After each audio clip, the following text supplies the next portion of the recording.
The Apollo University, University of Leicester, 35 lakhs fees for 3-year BTech CSE UK.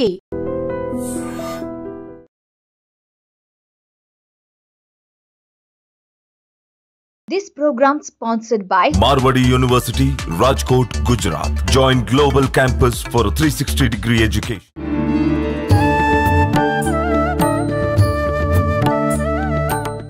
నమస్కారం, welcome to I dream.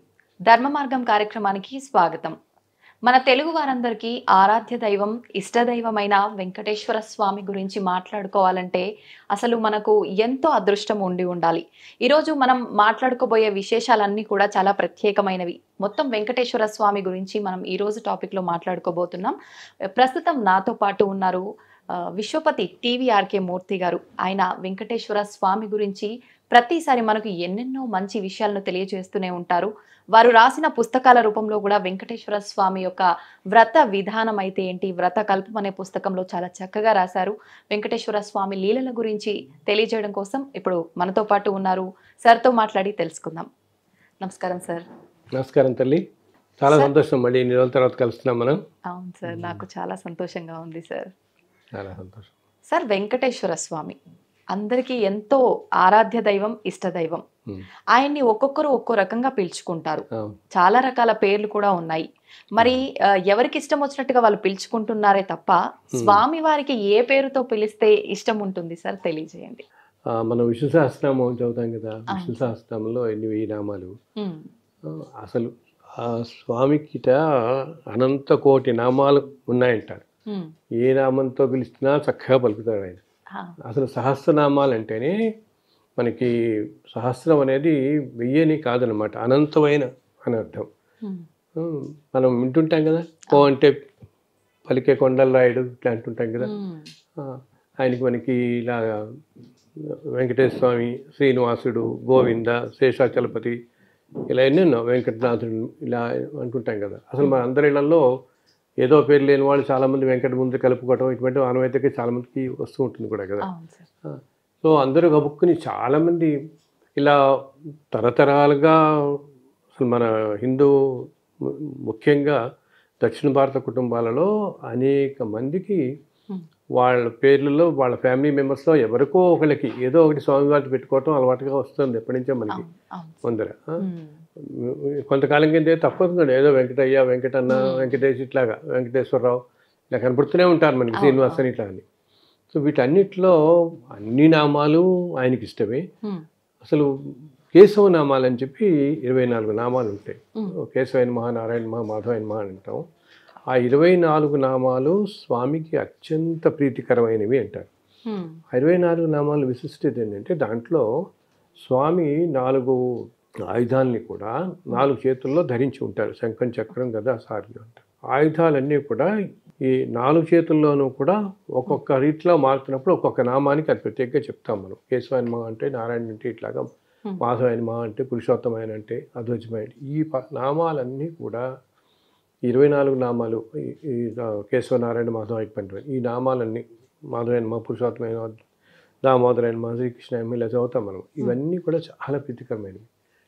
వీటిలన్నింటిలో కూడా మొదటి 3 నామాలు ఇంకా ఇష్టం ఆయనకి. కేశవాయన మహా, మాధవాయన మహా, నారాయణ మహా, ఇవి చాలా ప్రీతికరమైనవి చెప్తాం. వీటిలన్నిటిలో కూడా స్వామికి అత్యంత ప్రీతికరమైనవి 2 నామాలు ఉంటాయి తల్లి. అవి ఏంటంటే, ఒకటి గోవింద అని పిలిస్తే చాలా ప్రాణం, ఆ క్షణంలో పలుకుతాడు ఆయన. ఇంకొకటేమో శ్రీనివాస అనే పేరు ఒకటి. ఈ 2 నామాలు స్వామివారికి అత్యంత ప్రీతికరం అని మనకి అక్కడ తిరుమలలో ఈరోజు జరుగుతున్న పూజా విధానాలు కానీ ఇవన్నీ కూడా ప్రవేశపెట్టింది అక్కడ భగవద్ రామానుజాచార్యుల వారు. సో రామానుజాచార్యుల వారికి శ్రీనివాస అనే పేరుతో పిలవటం ఎంతో ఇష్టంగా ఉండేది ఆయనకి. సో ఈ 2 నామాలు, గోవిందనామం, శ్రీనివాస అనే పేర్లు అనే నామాలు ఆయనకి అత్యంత ప్రీతికరం అని పెద్దలు చెప్తుంటారు. ఏ నామంతో పిలిచినా మనం అర్చితో పిలవాలే కానీ వెంటనే పలుకుతాడు ఆయన. వింటుంటారు, చక్కగా పలుకుతాడు. ఏ నామంతో పిలిచినా మనం పలుకుతాడు. మనకి ఆయనకి కావాల్సిందల్లా ఏంటి, చాలా ప్యూర్ డివోషన్ అనమాట. ఒక్కసారి విశ్వంలో ఎక్కడి నుంచైనా మనకి ఎటువంటి కష్టం, ఎటువంటి ఆపద కలిగినా గోవిందా అని తలుచుకుంటే ఆ క్షణంలో ఆయన ఏదో రూపంలో మనకి ప్రత్యక్షమై మనకి సహాయం సాయం చేస్తాడు. అసలు విష్ణువు అంటేనే సర్వం వ్యాపించి ఉన్నవాడు అన్నమాట. ఓకే, మనకేం సో ఆయన తిరుమలలోనే కాదు, ఎప్పుడు మనందరి మధ్య ఉంటాడు, మనం పిలవగానే పలుకుతాడు, తప్పకుండా చేస్తాడు. సో ఈ నామాలన్నింటిలో అంటే ఏంటి, కొంతమంది కొన్ని నామాలకి ఆకర్షింపబడతారు కూడా వాళ్ళు. కొంతమంది గోవిందా అని తలుచుకోవడం ఎప్పుడు ఇష్టం కదా, అలాగా. కొంతమంది ఏమో ఓం నమో నారాయణాయ అనుకుంటారు, ఓం నమో వెంకటేశాయ అనుకుంటారు. ఇట్లా రకరకాల పేర్లతో నామాలు ఆయనకి అత్యంత ప్రీతికరం అని పెద్దలు చెప్తుంటారు. గోవిందనామం, శ్రీనివాసనామం అనమాట. శ్రీనివాస అని ఒక్కసారి మనసులో అలా తలుచుకుంటే ఆయన ప్రత్యక్షం అవుతాడట. గోవింద అంటే ప్రత్యక్షం అవుతాడట. గోవింద అంటే గోవులను రక్షించేవాడు అనమాట. అలాగే మన కష్టాలన్నిటి నుంచి బయటపడేసేవాడు కూడా. అసలు ఆ వెంకటేశ్వర అనే పేరు రావడం కూడా విశేషం. ఆ కొండ మొత్తాన్ని మొట్టమొదటి రోజుల్లో తిరువేంగడం అనేవాడు. ఆ తర్వాత మనం ఇప్పుడు తర్వాత కాలంలో ఈ తిరుపతి ఇవన్నీ పేర్లు వచ్చాయి. కానీ యాక్చువల్లీ తిరు అంటే శ్రీ అనమాట తమిళంలో. సో తిరుమలై అంటే కొండ అని అర్థం. సో స్వామివారు అక్కడ ఉన్న మన దాన్ని అసలు శ్రీశైలం అని కూడా ఒక పేరు ఉంది.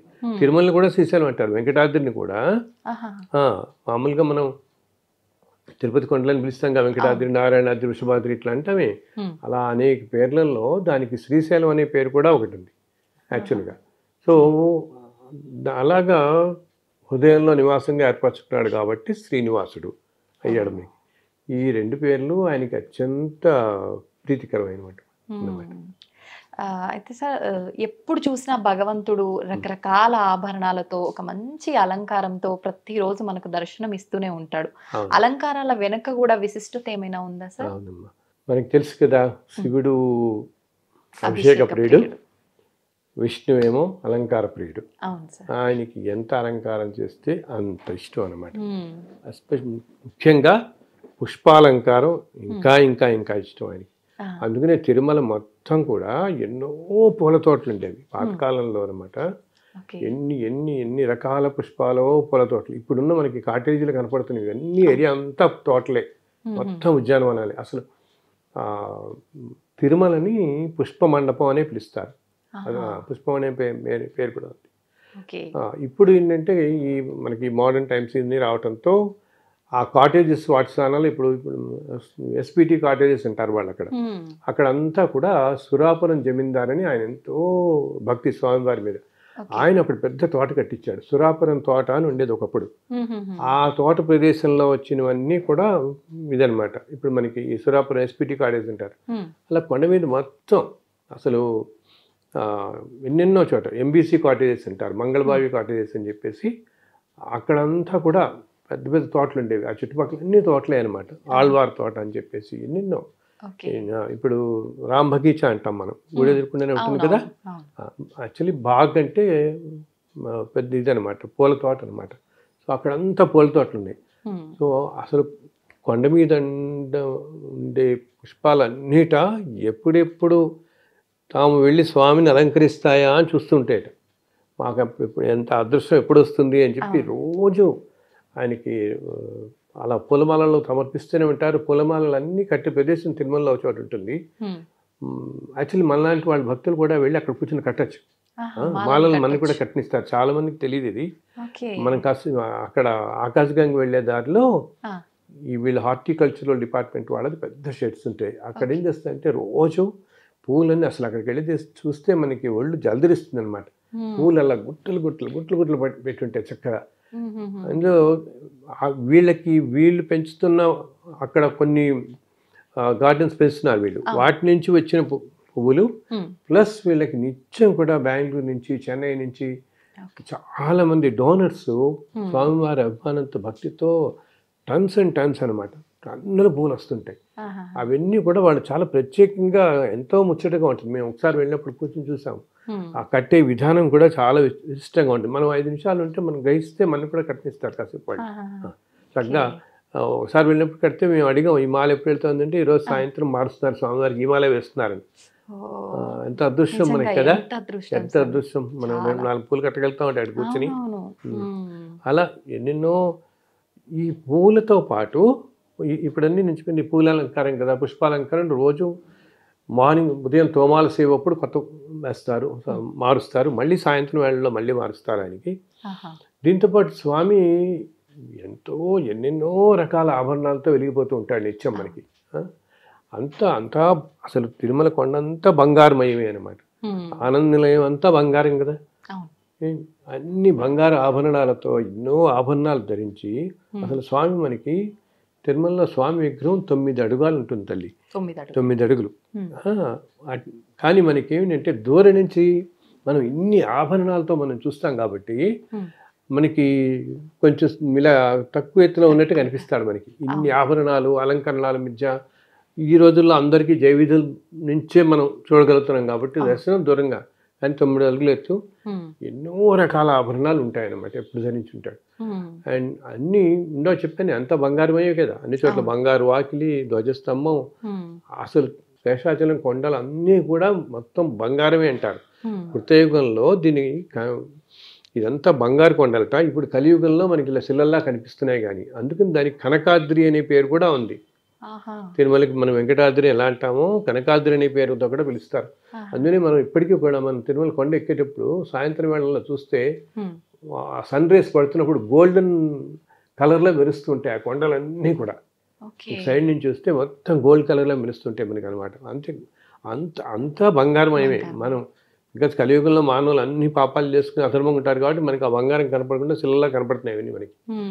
సో ఎన్నో ఆభరణాలు, ఎన్నో దివ్యాభరణాలు ధరించి ఉంటాడు. ఈ ఆభరణాలని స్వామివారికి నిత్యం అలంకరించే అర్చకులు వాళ్ళెంత అదృష్టవంతులు. ముందు సాక్షాత్తు భగవంతుడికి ఆయనకి అన్ని, శ్రీమన్నారాయణ వారికి ఆ పురుషోత్తముడికి ఇన్ని అలంకరిస్తున్నారంటే వాళ్ళ చేతులతో ఎంత అదృష్టవంతులు, ఎంత పుణ్యం చేసుకున్నారు వాళ్ళందరూ.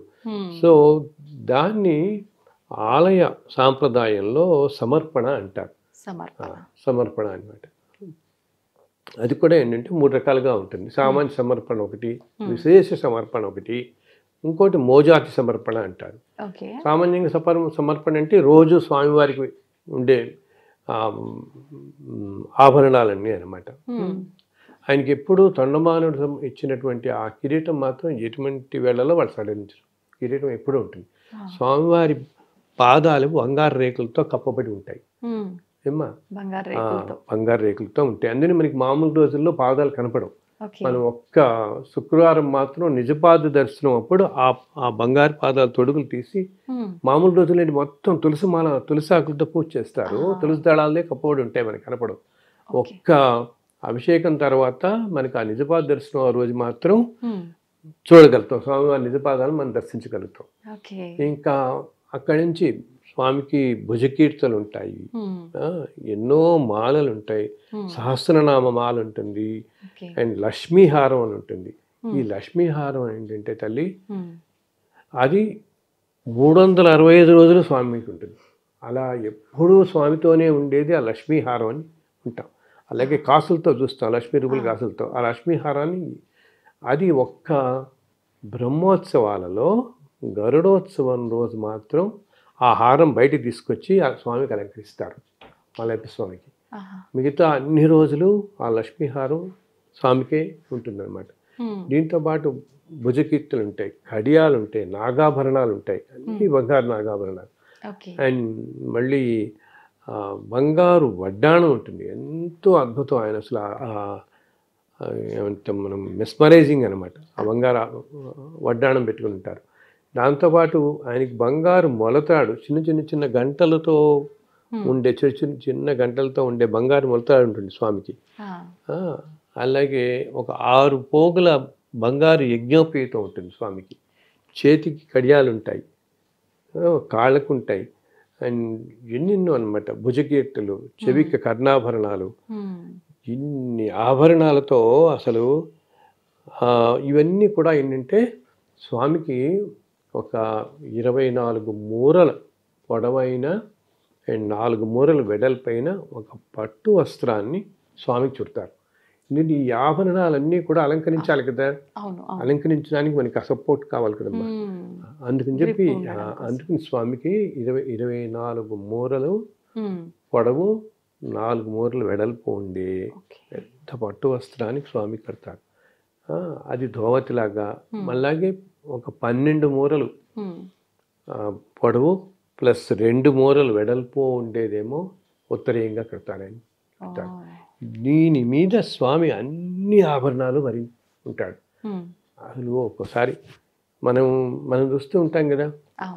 విచిత్రం ఏంటి, విశేషం ఏంటంటే మనం గమనించాల్సింది, మన వాళ్ళందరికీ కూడా బంగారం పెట్టుకోవడం అంటే అందరికి ఇష్టం కదా. బంగారు ఆభరణాలు అందరం ధరిస్తారు కదా మన వాళ్ళందరూ. అయితే స్వామికి బంగారు ఆభరణాలు ధరించడానికి మనం ధరించడానికి తేడా ఏంటంటే, మనం ధరించేవి మానవులందరూ వీళ్ళు ధరించేవి వాళ్ళ సంతోషం కోసం, స్వామి ఈ ఆభరణాలన్నీ ధరించేది మన ఆనందం కోసం. అర్థమైందా? ఈ ప్రపంచంలో మనందరి భక్తుల ఆనందం కోసం అన్ని ఆభరణాలు ధరించి, అసలు అవన్నీ ఎన్ని కిలోల బరువు ఉంటుందంటే, అసలు నువ్వు ఎలా మోస్తున్నావు నాన్న ఇవన్నీ అనిపిస్తుంది ఆభరణాలన్నీ. కానీ ఒక్క చిటికిన వేలతో గోవర్ధన పర్వతాన్ని మోసిన ఆయనకి ఈ బంగారు ఆభరణాలన్నీ ఒక లెక్క. అసలు ఈ సమస్త విశ్వాన్ని భరిస్తున్నాడు కదా ఆయన. ఒక్క చిటికిన వేలతో గోవర్ధన పర్వతాన్ని లెక్కేసిన ఆయనకి ఇన్ని ఆభరణాలు. సో ఒక లెక్క.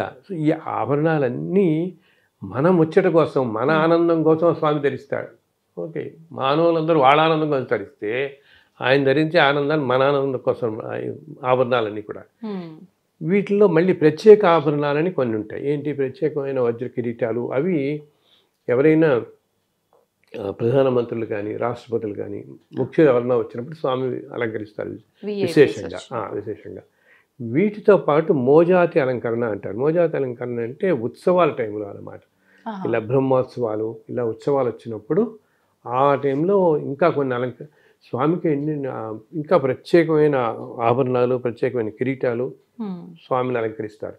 యాక్చువల్గా స్వామివారికి ఇన్ని సంవత్సరాలుగా ఎంతోమంది రాజులు, చక్రవర్తులు, జమీందారులు ఎన్నెన్నో అసలు వజ్ర వైఢూర్యాలు పొరిగిన కిరీటాలు కానీ, కటిహస్తం, వరదహస్తం, ఈ హస్తాలకు కూడా అన్ని బంగారు తొడుగులు ఉంటాయన్నమాట. అవి ఎన్నో రకాలు చేయించారు ఎంతోమంది. అండ్ ఇప్పటి నుంచి కూడా కాదు, అసలు కొన్ని వేల సంవత్సరాల నుంచి అలా ఎంతో చేయించిన వారిలో ఎంతో భక్తుడు స్వామివారికి శ్రీకృష్ణదేవరాయలు తాను బతుకున్నంత కాలంలో 7 సార్లు తిరుమల వచ్చి ఏదైనా దండయాత్రకు వెళ్ళినప్పుడు అక్కడ విజయం చేసుకోగానే తిరుమలకు వచ్చేవాడు. ఆయన వచ్చి దర్శించుకుని 7 సార్లు స్వామిని దర్శించి వచ్చిన ప్రతిసారి ఎన్నెన్నో ఆభరణాలు సమర్పించాడు అనమాట. ఎందుకంటే మన దురదృష్టం కొద్దీ ఇప్పుడు కొన్ని లేవు మనకి అంటుంటారు అందరూ. తెలియదు, మనకి తెలియదు అంటుంటారు. అన్నీ లేవు ఇప్పుడు ప్రస్తుతం అని అంటుంటారు. కాలక్రమంలో మనకి తెలియదు. కానీ కానీ ఆభరణాలు ఆ రోజుల్లో అందరూ అన్ని శాసనాలు వేసేవారు కాబట్టి ఆయన వచ్చినప్పుడల్లా శాసనం వేసేవాడు. ఈ ఆభరణాలు నేను సమర్పించాను, ఇన్ని హారాలు, ఈ కిరీటం, ఇది ఇట్లా అంటూ అనమాట. అలాగా ఎన్నో సమర్పించాడు ఆయన అసలు కిరీటాలు కానీ ఎన్నో అని. ఇవి ఇలా ప్రత్యేకమైనగా ఇప్పుడు బ్రహ్మోత్సవాల టైంలో అటువంటప్పుడు ఇంకా ప్రత్యేకంగా స్వామిని అనేకమైనటువంటి ఆభరణాలతో స్వామిని అలంకరిస్తాడు. అప్పుడు అసలు ఇంకా ఆ స్వామి వైభవం చూడడానికి మనకి 2 కళ్ళు చాలు, అంత వైభవంగా ఉంటాడనమాట ఆయన. సరే, ఎక్కువగా చాలా మంది అంటుంటారు మనకు వెంకటేశ్వర స్వామి ఒక స్త్రీ రూపంలో దర్శనం ఇస్తూ ఉంటాడు తిరుపతిలో, అలంకారమే గాని వస్త్రధారణ అంతా అని అంటుంటారు. ఎందుకని ఆ రూపంలో ఉంటారు అంటే యాక్చువల్గా ఏంటంటే తల్లి తిరుమలలో వెలిసిన స్వామివారు ఈ సృష్టి మొత్తానికి మూల కారణమైన శక్తి స్వరూపం. ఓకే, అది అక్కడ చాలా కాలం క్రితం, ఇప్పుడైతే మనం ఈ ఆలయం ఇదంతా చూస్తున్నాం కానీ మొట్టమొదటి రోజులో స్వామి ఒక్కడే అలా నిల్చున్నాడు అనమాట. సో అక్కడున్న రూపం కొంతకాలం పాటు అక్కడున్నది శక్తి రూపం అని చెప్పి శాక్తేయులందరూ ఆ విధంగా పూజించేవాళ్ళు. కొంతకాలం అక్కడ ఉన్నది పరమేశ్వరుడు అనుకున్నట్టుగా అలా కొన్నాళ్ళు ఆరాధన జరిగింది, కొన్నాళ్ళు సుబ్రహ్మణ్యేశ్వర స్వామి ఆరాధన జరిగింది. అలా ఏంటి, అది ఎవరెవరి నమ్మకాలు వాళ్ళతో ఉండేవట్లా అనమాట. వాళ్ళు దాన్ని చెప్తూ ఉండేవాళ్ళు. ఎందుకు, ఆలయంకి 4 వైపులా పైన 4 సింహాలు ఉంటాయి కాబట్టి లోపల ఉన్నది అమ్మవారని. అలాగే అభిషేకం అక్కడ శుక్రవారం పాటు అభిషేకం చేస్తారు. ఇప్పటికీ శుక్రవారం అభిషేకం కాబట్టి ఇలాగా అలా విష్ణు అనడానికి కొంతమంది ఇలా. సో ఇవన్నీ ఇట్లా ఉంటుండగా చివరికి రామానుజాచార్యుల వారు ఇది నిర్ధారణ చేస్తారనమాట. ఇక్కడున్న ఉన్నది సాక్షాత్తు విష్ణువే ఇక్కడ వెలిశారు అని చెప్పేసి. అందుకని ఇంత ముందు కాలంలో అందుట్లో మన వాళ్ళు ఉత్తర భారతదేశం వాళ్ళంతా కూడా నార్త్ ఇండియన్స్ అంతా కూడా బాలాజీ అంటారు కదా. సో బాలాజీ అనే పేరు కూడా వాళ్ళు జీ అనేది గౌరవవాచకంగా వాడతాం. మనకి ముందర బాలా అంటే అమ్మవారని, బాలా త్రిపుర సుందరి అసలు. సో బాలాకి జీ అని చెప్పి బాలాజీ అని పిలవటం మొదలుపెట్టారు వాళ్ళు. సో ఏంటి అక్కడ ఉన్నది మనం కొలుస్తున్న విష్ణుమూర్తిగా కొలుస్తున్నప్పటికీ ఈ సృష్టి మొత్తానికి కారణభూతమైన శక్తి అంతా అక్కడ కేంద్రీకరించి ఉంటుంది అన్నమాట. సో కొంతమంది అందుకని అలా అంటుంటారు ఆ విధంగా. స్వామివారిని మలయప్ప స్వామి అని కూడా పిలుస్తుంటారు కదా సార్. మళ్ళీ ఉత్సవాల్లో ఊరేగింపుల్లో కూడా స్వామివారిని మలయప్ప స్వామి రూపంలోనే ఊరేగిస్తుంటారు. ఎందుకని? తిరుమల మనకి ఆలయంలో ఉండేదాన్ని ధ్రువబేరం అంటాం. అంటే ఏంటి, అసలు కదల్చరు అంతే కదా ఆలయాల్లో అన్నిట్లో. సో ప్రతి ఆలయానికి మనకి ఎన్నో ఉత్సవాలు ఉంటాయి. ఉత్సవాలు అంటే ఏంటి, ఎంతో ఉత్సాహాన్ని కలిగించేది. సో స్వామి మనకి మన ఊళ్ళల్లో చూసుకున్న మనకున్న ఆలయాల్లో కూడా ఎన్నో ఆలయాల్లో కూడా ప్రతి సంవత్సరం అనేది ఉత్సవాలు చేస్తుంటాం. ఉత్సవాలు అప్పుడు స్వామివారు ఏమిటి ఆలయం నుంచి బయటకు వచ్చి వీధుల్లో ఆ గ్రామంలో వీధులన్నిటిలో తిరుగుతూ మనందరికీ ఆనందం కలగజేస్తాడు. సో అందుకని ఆ స్వామికి ఏదైనా ఒక ఉత్సవమూర్తులు మనకు ఉండాలి కదా. సో అన్ని చోట్ల ఏం చేస్తారు వీళ్ళు, ఆ ఉత్సవమూర్తులు తయారు చేసి ఆ ఉత్సవమూర్తులు ఈ అన్ని ఉత్సవాల్లో మనకి పాల్గొని ఉంటాయి. అలాగే తిరుమలలో కూడా పాతకాలంలో శ్రీనివాసమూర్తి విగ్రహం ఒకటి ఉండేది. అది దాన్ని అక్కడ మనకి తిరుమల ఆలయంలోనే భోగ శ్రీనివాసమూర్తి అని ఒక విగ్రహం ఉంటుంది. అది మూల విగ్రహాన్ని పోలే ఉంటుంది, చిన్నది ఉంటుంది అన్నమాట. ఎప్పుడు కూడా స్వామివారి పాదాల కింద ఉంటుంది, మనం గమనించాం కానీ పక్కనే పెట్టి ఉంటుంది ఆ విగ్రహం.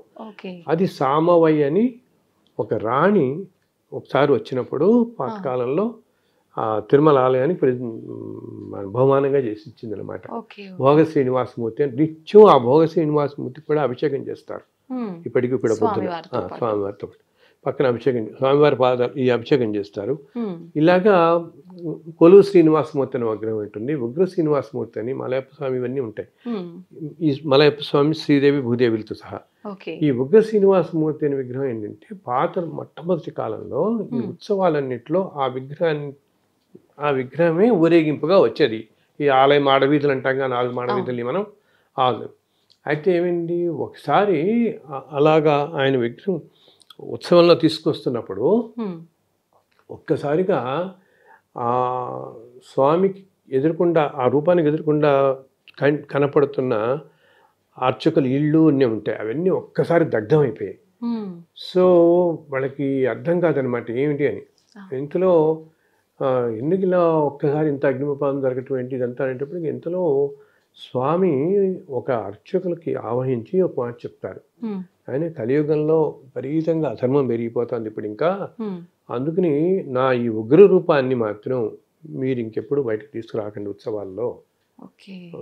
నా ఈ రూపాన్ని తీసుకొస్తే ఇదంతా అక్కడ చాలా అనేకమైన ఇటువంటి ఉత్పాతాలు అవి జరుగుతాయి, నన్ను తీసుకురాకండి అని చెప్తారు. మరి మీకు ఈ ఉత్సవాల్లో పాల్గొనడం కోసం మీరు ఇక్కడి నుంచి చెప్తారు ఫలానా దిక్కుకు వెళ్ళి అక్కడ మీరు లోయలో కొంచెం కిందకి వెళ్ళి చూస్తే నేను అక్కడ మీకు ప్రత్యక్షమై ఉన్నాను, నేను దేవరులతో సహా ఉన్నాను, మీరు ఇప్పటి నుంచి ఆ విగ్రహాలనే తెచ్చుకుని ఉత్సవాలన్నింటిలో వినియోగించండి అని చెప్తారు.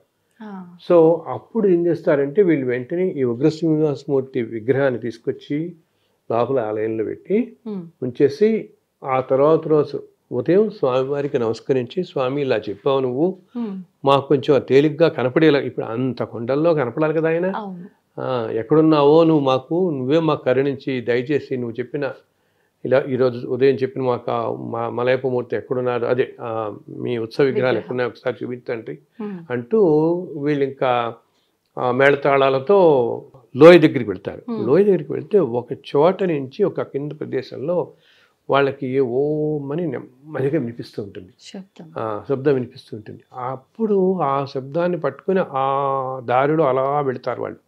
వెళుతూ వెళుతూ ఒక చోటకి వెళ్ళేప్పటికి ఆ శబ్దం తీవ్రత నెమ్మదిగా అలా తగ్గుతూ వస్తుంది అనమాట. అప్పుడు అనిపిస్తుంది వీళ్ళలో భగవంతుడు ఇక్కడెక్కడో ఉన్నాడు. అక్కడ ఒక చోట చివరికి వెళ్తూ కనిపితే అక్కడ ఒక్కసారిగా ఆ లోయలో చక్కగా వాటన్నిటి మంచి ఏమంటాం ఎంతో సుగంధభరితమైన మొక్కలన్నీ ఉంటాయి అక్కడంతా. అసలు తిరుమల కొండల్లోనే ఎన్నో పూల చెట్లు ఎంతో అద్భుతమైన అని చెప్పాను కదా మనం. ఆ అడవుల్లో కూడా బ్రహ్మాండమైన పుష్పవనాలన్నీ ఉంటాయన్నమాట. అలా ఒక చోట ఈ మొక్కలన్నిటి మీద ఆ పక్కన 3 విగ్రహాలు వీళ్ళకి దొరుకుతాయి. అది ఇప్పుడు మనం మలయప్ప స్వామి అని చెప్పి మనం అన్నిట్లోనూ బ్రహ్మోత్సవాల్లో అన్నిట్లో తిరుగుతూ కనపడతాడు కదా మనకి ఆయన విగ్రహం. ఆయన ఉభయ దేవేరులతో ఆ స్వామివారు అక్కడ కనిపిస్తారు. అప్పుడు ఆ విగ్రహాన్ని తీసుకుని ఆ 3 విగ్రహాలతో ఇంకా ఎంతో సంతోషపడి తీసుకొచ్చి ఇంకా అది వాళ్ళ సంతోషానికి ఎంతో ఆనందంతో ఆ రోజు ఒక పెద్ద ఉత్సవంలో జరిపి ఆలయం ఆడవీధులు అన్నిట్లోనూ వీటికి అన్ని పరిచారాలు చేసి చక్కగా అభిషేకం చేసి స్వామివారికి విగ్రహాలకి మాడవీధులన్నింటిలో తిప్పుతారనమాట, ఊరేగింపు చేస్తారు భక్తులంతా పాల్గొని. సో అది ఏంటంటే మలై అంటే ఇందాక చెప్పాను తమిళంలో కొండ అనమాట. సో కొండ దిగున ఆ అంచుల్లో దొరికారు కాబట్టి ఆయన మలయప్ప అనే పేరు వచ్చింది ఆ విగ్రహానికి. సో మనం ఈరోజు చూసే ఈ విగ్రహాలన్నీ అయితే ఏంటంటే ఇప్పుడు ప్రతి ఉత్సవంలోనూ రోజు మనకి సాయంత్రం సహస్రదీపాలంకరణ సేవ అప్పుడు స్వామివారి శ్రీదేవి భూదేవిలతో వస్తారు కదా, ఇలా ఎన్నో ఉత్సవాల్లో వస్తారు. అండ్ ఇప్పుడు మనం చాలా చోట్ల శ్రీనివాస కళ్యాణాలు అవి చేస్తున్నారు కదా, ఇట్లా వచ్చినప్పుడు అయితే తర్వాత కాలంలో వాళ్ళు ఏం చేస్తారంటే అదే పోలిన విగ్రహాలను చేయించి పెట్టారు. ఆ రోజు జరిగిన విగ్రహాలు అక్కడే ఉంటాయి, అవి ఎప్పుడు బయటకు తీసుకురారు. ఆ విగ్రహాలతో తిరుమలలో తిరుమల మాడవీధుల్లో ఈ రోజు సహస్రదీపాలంకరణప్పుడు వచ్చేది ఆ స్వామివారి మలయప్ప స్వామి విగ్రహం వస్తుంది. అది కానీ బయట మనకి ఇలా ఊళ్ళల్లో ఇక్కడికి వచ్చి బయట చోట మనకి కళ్యాణాలు జరుగుతున్నప్పుడు తీసుకొచ్చినప్పుడు ఆ విగ్రహాలు అదే రూపం ఉండే విగ్రహాలు తర్వాత కాలంలో తయారు చేయించారు మనకి. ఇది మలయప్ప స్వామి ఉభయ దేవేరులతో ఆ విగ్రహాల కథ ఇదనమాట. అలా దొరికిన విగ్రహాలు మనకి అవి. దాన్ని మనం ఇప్పుడు మలయప్ప స్వామి ఎందుకంటే ఉత్సవాలన్నింటిలో ఒకటిగా మనకి ఆ స్వామివారిది ఇప్పుడు మన కళ్యాణంలో అన్ని చోట్ల చూస్తుంటుంది కదా మనం రోజు కూడా ఎక్కడ అన్నింటిలో కూడా అందరికీ ఏంటంటే ఆనందం కలిగించడానికి ఇన్ని విశేషాలు. అలా తిరుమలలో ఏంటంటే ప్రతి చెట్టు ప్రతి పుట్టకి ప్రతి రాయికి ఏదో విశేషం ఉంటూనే ఉంటుంది అక్కడ. అట్లా మన స్వామివారు ఆ విధంగా అనుగ్రహిస్తున్నాడమ్మా. సుమారు ఎంత కాలం అయి ఉండొచ్చు సార్ ఈ విగ్రహాలు మనకు దొరికి? చాలా కాలం తల్లి, చాలా కాలం వెళ్ళి చాలా కాలం క్రితం ఇది. అప్పటి నుంచి కూడా ఈ విగ్రహాలు నిత్యం ఈ తిరుమంజనం చేస్తారు, అన్ని సేవల్లో కూడా ఈ విగ్రహాలే పాల్గొంటాయి మనకి అనమాట. అండ్ విశేషం ఏంటంటే ఇందాక చెప్పినట్టుగా ఈ చక్రవర్తులు జమీందారులు ఇలా మూల విగ్రహానికి తో పాటు మలయప్ప స్వామికి కూడా ఎన్నో ఆభరణాలు చేయించారు. ఎన్నో మాలలు బంగారు ఆభరణాలు ఎన్నో మలయప్ప స్వామికి కూడా విగ్రహాలు ఎన్నో ఆభరణాలు సమర్పించారు భక్తులు అనమాట. రకరకాల ఆభరణాలు మలయప్ప స్వామిని కూడా అలంకరిస్తారు. బ్రహ్మోత్సవాల టైంలో రకరకాల ఉత్సవాల టైంలో చూడొచ్చు మనం. మనకు వాహన సేవల్లో వస్తుంటాయి కదా, అప్పుడు రోజు కూడా ఒక్కొక్క వాహనం ఈ బ్రహ్మోత్సవాల్లో మనకి హంసవాహనం, అశ్వవాహనం, గజవాహనం ఇలా రోజు వాహనాలు వస్తుంటాయి కదా. సో రకరకాల ఆ మూర్తులకి ప్రత్యేకంగా మలయప్ప స్వామి ఇప్పుడు నేను ఇందాక చెప్పినట్టు ఆ స్వామికి ఎన్ని రకాల ఆభరణాలు ఉన్నాయో ఈ మలయప్ప స్వామి కూడా బోల్డ్ ఆభరణాలు చేయించారు. అవన్నిటితో స్వామిని అలంకరిస్తారు అనమాట. అసలు ఒక్కొక్క సేవకు ఒక్కొక్క రకమైన ఉన్నాయి, చాలా చాలా ఉన్నాయి. విశిష్ట లేదు అలాగా. దాంతోపాటు ఇలా చెప్పడానికి విశేషమైన ఇప్పుడు ముక్కోటి ఏకాదశి కొత్త సంవత్సరం జనవరి 1 ఆ రోజుల్లో ఇంకా ఈ ప్రత్యేకమైన ఆభరణాలన్నీ తీసి అలంకరిస్తారు. జనం చాలా మంది వచ్చి సంతోషపడతామని చెప్పి మన ఆనందం కోసం ఇందా చెప్పాను కదా, మన ఆనందం కోసం ఆయన అన్ని భరించడం ధరించడం అన్నీ కూడా దానికోసం అప్పుడు అనమాట. అయితే సార్ మనకు తిరుమలలో చెట్టు పుట్ట ప్రతి ఒక్కటి చాలా విశేషమైనది అని చెప్పుకోవచ్చు. ముఖ్యంగా తిరుమల విషయానికి వస్తే చాలా శక్తివంతమైన ప్రదేశాలు కూడా ఉన్నాయని చెప్తూ ఉంటారు. అవి ఎక్కడెక్కడ ఉన్నాయి సార్? అసలు తిరుమల కొండలన్నీ కూడా ఎంతో శక్తివంతమైనవి. అంటే సాక్షాత్తు ఈ సృష్టి మొత్తానికి కారణభూతమైన స్వామివారు అక్కడ ఉండటం బట్టి ఇప్పుడు రోజు లేకపోతే ఆల్మోస్ట్ ఉదయం మనం చూస్తే తిరుపతి రైల్వే స్టేషన్లో ఎన్ని ట్రైన్లు ఎన్ని లక్షల మంది వస్తారు ట్రైన్ దిగి. హడావిడ ఎక్కడ చూసినా హడావిడే కదా. అవును. వీళ్ళందరి బస్సులన్నీ ఎక్కటం, ఇన్ని వందల బస్సులు కార్లలో పైకి చేరటం, రోజు 1,00,000 మంది రావటం, దర్శనం చేసుకోవడం, దిగిపోవటం, మళ్ళీ ఉదయం మళ్ళీ 1,00,000 మంది రావటం. అసలు ఎంత ఎంత ఆకర్షణ, ఎంత పవర్ అక్కడ ఉంది. ఆ స్వామి లాగుతున్నాడు కాబట్టి ఇంత అయ్యి ఇలా ఈ 1,00,000 మందిలో ఏదో ఒక 4-5 వేల మంది ముందు దాకా వెళ్ళి కాస్త దర్శనం చేసుకోగలుగుతారు. కానీ మిగతా వాళ్ళందరికీ కూడా ఒక అరసెకండ్ కూడా లభించదు కదా దర్శనం. అయినా మళ్ళీ బయటికి రాగానే మళ్ళీ మనకి వెళదాం అనిపిస్తూనే ఉంటుంది. ఎందుకంటే ఆ మూర్తిలో ఉన్న ఆకర్షణ అంతటిది. ఆకర్షణ ఎందుకు? అక్కడ ఆ ప్రదేశంలో అంత ఆకర్షణ ఉండి ఆ ప్రదేశం అంతా కూడా అంత ఎనర్జీ ఉంటుందన్నమాట. సాక్షాత్తు భగవంతుడే మనకి. ఇంకోటి ఏంటి, ఆయన మనకి అలా శిలారూపంలో కనిపిస్తున్నాడు కానీ యాక్చువల్గా స్వామివారే అలా నిల్చుని ఉన్నాడు అని చెప్తారు. మనల్ని భ్రమింపజేస్తాడు తెలియని. ఎందుకంటే ఈ అర్చకులు రోజు పూలమాలలు మారుస్తుంటారు కదా, ఆభరణాలు మారుస్తున్నా, పూలమాలలు మారుస్తున్నా, వాళ్ళు విగ్రహానికి తగలకుండా వీళ్ళని వరకు ప్రయత్నం చేస్తారు. ఒక్కొక్కసారి ఆ మాలలు వేస్తున్నప్పుడు ఆయన చెయ్యి అలా తగులుతుంటుంది, ఎంతో మెత్తగా కనిపిస్తుంది. అసలు శిల అనిపించదు వాళ్ళకి, జస్ట్ అలా భగవంతుడు అలా ఉన్నాడు అన్నట్టు ఆ ఫీల్ వస్తుంది వాళ్ళకి అన్నమాట. సో మనకి ఆ రూపంలో ఉన్నప్పటికీ సో సాక్షాత్తు అలా ఉండటంతో అక్కడంతా ఎంతో ఎనర్జీ ఉంటుంది ఆ కొండ మొత్తం కూడా. అది కూడా ఏంటి, తెల్లవారుజామునప్పుడు మనం ఇంకా ఫీల్ అవుతాం. 2-3 ఆ టైంలో సుప్రభాతం సేవ ఇటువంటి వెళ్తాను చూస్తాం మనం. ఆ టైంలో పొద్దున ఉదయం 4:30-5 దాకా వెళితే, ఎందుకంటే ఆ సమయాలలో దేవతలందరూ స్వామిని అర్చించుకోవడం కోసం వస్తారు అక్కడికి. ఎందరో దేవతలు అందరూ అసలుట రోజు మనందరినీ కూడా మనకు తెలుసు కదా, అష్టదిక్పాలకులు, నవగ్రహ దేవతలు. ఈ అష్టదిక్పాలకులు రోజు కూడా స్వామి దగ్గరికి వచ్చి ఆ స్వామిని దర్శించుకుని నమస్కరించుకుని వెంటనే ఇంక ఈ విశ్వం అన్నింటినీ కూడా వాళ్ళ విధులు నిర్వహించడానికి బయలుదేరుతారు. అలాగా అందరూ ఇంద్రాదేవతలు, అష్టదిక్పాలకులు కానీ నవగ్రహ దేవతలు అందరూ వస్తారు ఆ ఉదయం వేళల్లో. అందుకనే ఉదయం వేళల్లో అంత ఎనర్జెటిక్గా ఉంటుంది ఆ ప్రదేశం అంతా. దీంతో పాటు మనము ఇన్ని కోట్ల సంవత్సరాలుగా, ఇన్ని యుగాలుగా ఆయన ఉన్నారు కదా అక్కడ. సో స్వామి ఉన్న ప్రదేశం నుంచి, అంటే స్వామి విగ్రహం మూలమూర్తి ఉన్న చోట నుంచి మనకి చుట్టూతా ఒక వలయాకారంలాగా తీసుకుంటే మనకి ధ్వజస్తంభం దగ్గర నుంచి ఆ సర్కిల్ అంతా కూడా చాలా ఎనర్జీతో ఉంటున్నది. అది ఉంది అనడానికి ఇప్పుడు మనం ఏంటి, కొంచెం ఏమంటాం, ఏదైనా ఉపాసనతో ఉన్నవాళ్ళు, ధర్మంగా ఉండేవాళ్ళు, కొంచెం సాధన మార్గంలో ఉండేవాళ్ళు, ఇట్లా ఉండే వాళ్ళకి అది గ్రహించగలుగుతాం ఆ ఎనర్జీ. ఓకే, ఎంత ఎనర్జీ ఉంటుందంటే ఆ డైమెన్షన్లోకి మనం వెళ్ళేటప్పటికిట మనమంతా మానవులేం కదా, మన mind it will become thoughtless అనమాట. సో అందుకని మనం ముందు నుంచి మనము ఎన్నో కోరికలు అనుకుంటూ ఉంటాం, ఇది అడగాలి, లోపలికి వెళ్ళగాలి స్వామిని. ప్రతి మనిషికి ఏదో కోరికలు ఉంటాయి కదా. ఇన్ని కోరికలు వెళ్ళేటప్పటికి నువ్వు ఎప్పుడైతే ఆ ధ్వజస్తంభం దగ్గరికి వెళ్ళిపోయి ఆ వలయంలోకి ఎంటర్ అయిపోతామో, ఎనర్జీ పాయింట్లోకి ఎంటర్ అవగానే అసలు మన మైండ్ అంతా బికమ్ థాట్లెస్. ఇంకా అసలు ఏమీ తెలియదు. మనం ఆ దర్శనం స్వామి అనే ఆలోచన తప్పించే ఇందాక అడుగుదాం ఇవి అడుగుదాం అనుకుని ఏమీ తెలియదు. అలా వెళ్ళి అసలు మనం గ్రహించే లోపల బయటకు వచ్చేస్తాం దాంట్లోంచి. ఇదేంటి అక్కడ అంతా పవర్ ఉందని చెప్తారు. అంతేకాకుండా నిత్యం అక్కడికి ఎంతోమంది సిద్ధులు, యోగులు, ఎంతోమంది ఎంతో దివ్య శరీరాల్లో, అంటే మనకి కనపడరు అనమాట, ఆ శరీరాలు వచ్చి స్వామిని దర్శించుకుంటుంటారు. ఎందుకు? వాళ్ళందరూ అంత ఎనర్జీ ఉంటుంది కాబట్టి. అలాగే ఇంకా అక్కడక్కడక్కడక్కడ అసలు తిరుమల కొండల్లోనే 1008 ఎంతో పవిత్రమైనటువంటి తీర్థాలు ఉన్నాయన్నమాట. 1008 తీర్థాలు ఉంటాయి. వాటిల్లో 108 తీర్థాలు ఇంకా ప్రాముఖ్యం అని చెప్తాం.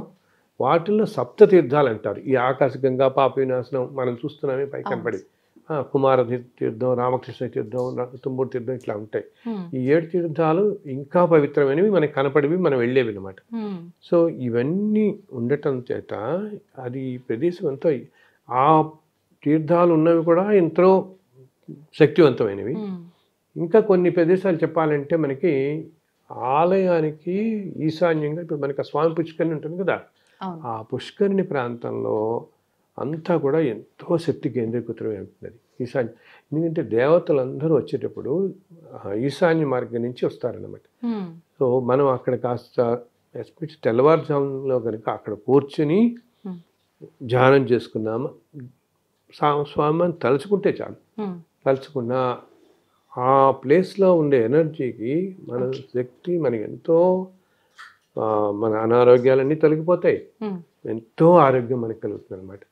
అందుకు నేను మన వాళ్ళందరికీ నేను చెప్తాను, ఈ కార్యక్రమం చూస్తున్న వాళ్ళందరికీ కూడా, స్వామి ఆలయం లోపలే ఉన్నాడు అనుకోవద్దు. కొండ మీద అంతా స్వామి ఉంటారు, ఎన్నో రూపాల్లో తిరుగుతుంటారు. నేను ఎన్నోసార్లు గ్రహించాను, తెల్లవారుజామున వెళ్తున్నప్పుడు ఆ స్వామి అలా వెళ్ళిపోవడం చూస్తాను. స్వామి లక్ష్మీదేవి, అసలు స్వామి శ్రీదేవి భూదేవులు ఇద్దరితో తెల్లవారుజామున ఆ తోటల్లో అంతా విహరిస్తూ ఉంటారు. ఆయనకి అంత ప్రాణం అనమాట తోటలు విహరించడం అది. సో అందునే ఇప్పుడు తిరుమల వెళ్ళిపోయి ఏదో హడావుడిగా పొద్దున వెళ్ళిపోయి ఈవినింగ్ వచ్చేయటం కాకుండా మీరు రాత్రి ఉండి తెల్లవారుజామున ఆ ఆలయ పరిసరాల్లో వెళ్ళి కాసేపు కూర్చోండి. అప్పుడు ఎంతో దివ్యమైన అనుభూతులు మనకి ఒక్క పావు గంట, ఒక అర్ధ గంట కళ్ళు మూసులు కూర్చుంటే ఎన్నో అద్భుతమైన అనుభూతులు కలుగుతాయి అన్నమాట. సో ఈసారి మీరందరూ ఆ విధంగా వెళ్ళండి అండ్ ఆ విధంగా దర్శించుకొని, స్వామిని దర్శించుకొని స్వామి అనుగ్రహం పొందండి. మనందరినీ స్వామివారు చల్లగా చూడాలని ఆయనని మరీ మరీ ప్రార్థిస్తున్నాను. ఓం నమో వెంకటేశాయ. సార్, నిజంగా మీరు మాట్లాడుతున్నంతసేపు స్వామివారి సైడ్ చూస్తుంటే పక్కన ఒక విగ్రహం ఉంది అన్నట్టుగా కాకుండా నిజంగా మీ పక్కన మానవ రూపంలో స్వామివారు ఉన్నారు, ఆయనతో మాట్లాడుతున్నా చెప్తున్నా అనే రకంగా మీ ఫీలింగ్ అనిపిస్తోంది సార్ చూస్తుంటే నాకు. అలాగే మాట్లాడుతుంటారు ఆయన, ఎన్ని ఇలా అంటుంటే చక్కగా వింటుంటారు, మధ్య నవ్వుతుంటారు, అన్ని చెప్తుంటారు. నేను పుస్తకాలు రాస్తున్నప్పుడు ఆయన ఈ పుస్తకంలో ఇది పెట్టు, ఈ పుస్తకంలో ఇది పెట్టు, ఎన్నిసార్లు ఆయన చెప్పడం నేను చూసాను.